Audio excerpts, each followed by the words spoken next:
I want you to listen to this out of Romans. Let's go over to Romans just a few moments. The 11th chapter, I believe, is where I want to be. We're going to see if I wrote my reference exactly right. I want us to look at Romans chapter 11, and let's see here. Verse 5. Let's put that on the screen if we can. Are we able to do that today? Yes. Even so then, at this present time also. Isn't that amazing? Listen how the Bible reads that, writes that. Even so then, at this present time. That's really cool. Even so then, at this present time, there is a remnant, say remnant, according to the election of grace. So even so then, at this present time also, there is a remnant according to the election of grace. You know, the Lord told me at the beginning of 2021, He said, this is the year of true grace. The year of true grace. This is the year of true grace. And so, but I want us to focus in right now on that word remnant. A remnant. Let me read a definition of a remnant. Just out of the dictionary. A small piece or amount of something that is left from a larger original piece or amount. Now listen to that. This is the definition of remnant. A small piece or amount of something that is left from a larger original piece or a remnant. Now, let's look at the word majority.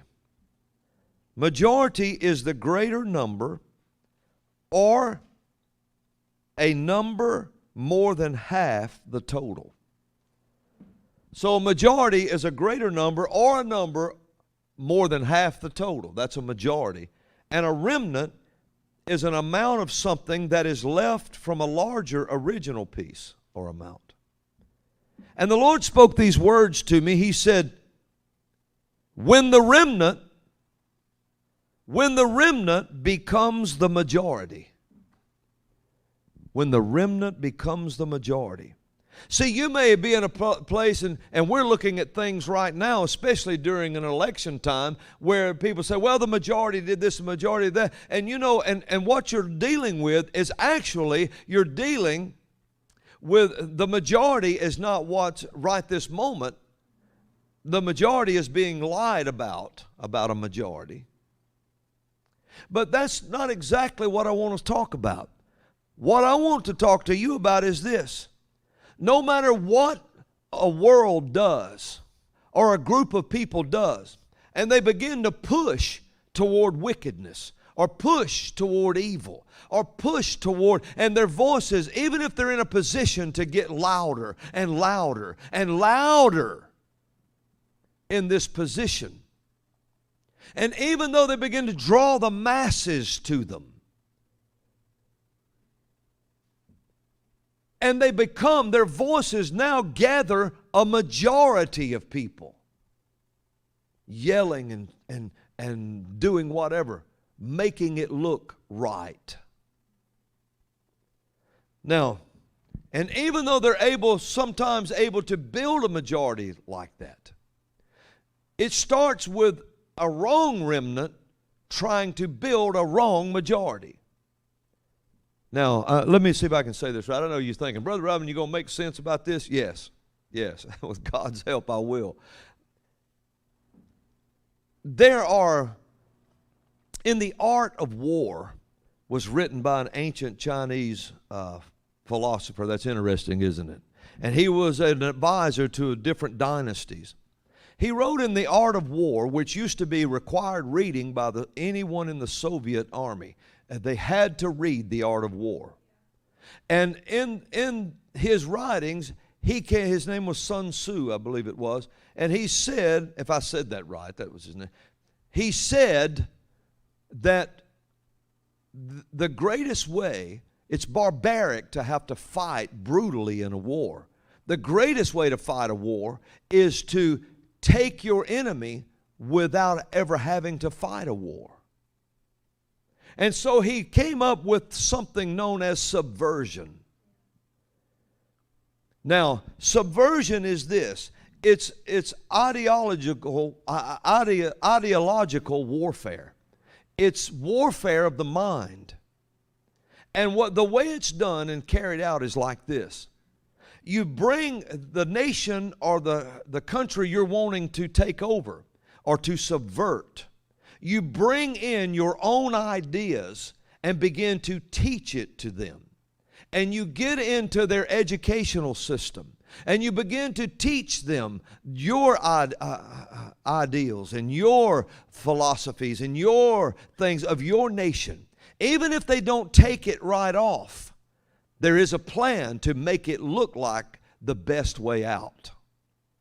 Because the first stage, it's done in 4 stages. The first stage of subversion is demoralization. It's when they come in and they seed the universities and they seed with professors and people that's teaching their ideas. In this case, we'd be talking about Marxism. They begin to teach Marxism to a generation, and it takes, it's called a demoralization. It takes about 15 to 20 years to do such a thing. Because what they have to do is they have to have 3 educated generations, and that's 15 to 20 years. Now, a country can't be subverted that doesn't want to be subverted. So they have to willingly let it in. And then they have to be taught, say Marxism, communism, they have to be taught this a little at a time over 15 or 20 years with no patriotism taught to combat it. And so after 15 or 20 years, you end up with a demoralized generation. One Soviet defector who was an expert in this kind of warfare said these things. He said, once you have a demoralized generation, he says, once that happens, then there is no way they can see the other side anymore. Once that brainwashing process is complete, he said you could take them to a Soviet concentration camp and they would look at it with their own eyes and still couldn't see it and would justify it some way. They said you could show them proof after proof in black and white print. You could show them photographs, anything you want. But once they're demoralized, they cannot see it. It's impossible for them to see it any longer. Because now they have been taught someone else's ideas as the truth. And so when this happens and they know they have this generation, then they go into the next stage of subversion, which is destabilization. This is when the demoralized people, the demoralized generation, begins to teach in the universities that the police are your enemies. The authority is your enemies. All things like that should be, this is your enemy. And they begin to have riots. And they'll cause riots, and they invent movements, and they have all kinds of Marxist movements where they start talking about the people, and they start saying we have a right for this and this, and this is coming from a demoralized generation, and now they're destabilizing a nation. But the demoralized generation, once 3 of those 15 to 20 years, and 3 of those generations have come out demoralized, the first thing they take over is politics. They run for government. They run for government big and small. They begin to take over the media. They want the media. And so what you're looking at, even right now in America, is a demoralized generation that took over the media, by and large. And when they did, when they did, now you see all the riots in the streets and all this kind of stuff. But if you went up and asked those people, and one of those people said, we are trained Marxists. They said that with their own mouth, and nobody seemed to be stunned by it. And so once you see the riots in the streets and the taking over and against police and all, trying to defund police, get them out of the way, do this, do that, you're looking at a destabilization from a demoralized generation. Then the next stage comes is they'll push that generation, they'll push the nation then that they want to take over to crisis. And when it gets to crisis mode, at that point, what started as a remnant from another nation now is becoming the majority.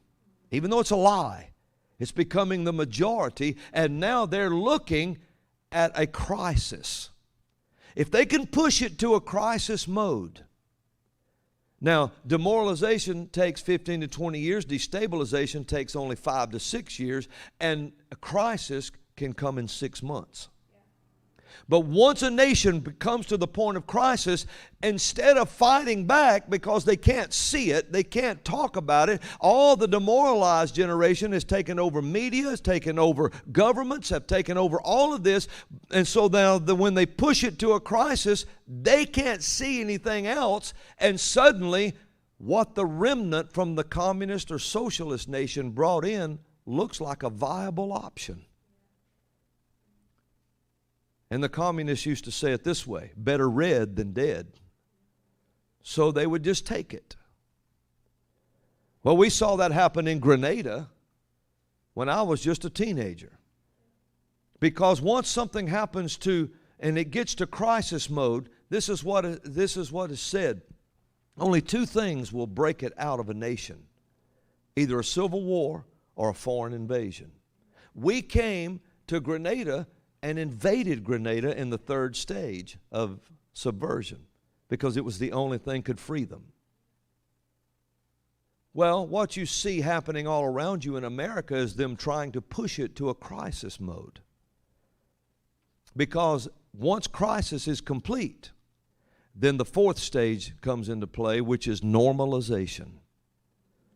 Normalization is like this. When they said, Comrade Brezhnev, I think it was, rolled tanks down the streets of Czechoslovakia and said, Czechoslovakia has now been normalized. When that happens, now their way of life they call normalized. Nobody's resisting, and all the groups that were rioting and everything else are done away with because now they need to normalize the nation, and now they have just taken over a country without firing one shot. And so that's what you see in America right now, and that's what you see the president that we have now fighting against. That's what you see all of this movement of righteousness trying to stop, is the crisis mode. They're trying to stop this before it begins. So at least you know what's going on right now, and you know why, when Donald Trump held up the Bible and said, we're going to go by this. And he moved the embassy to Israel to Jerusalem and all of this, and he did everything he said he would do. He gave the ministers the right to speak about politics again when he reversed the Johnson Act. He did all of these things. He had abortion all but gone. And then suddenly crisis arises. That's what happened in D.C. on the 6th. They tried to push it to a crisis. Now, just so that you know these things, the remnant that tried to push into the majority for subversion tactics. I didn't even plan on going this way. I've got notes that went a whole other direction. But how many of you know that this is correct? Ask anyone that's ever come out of a communist nation if I'm not telling you the truth.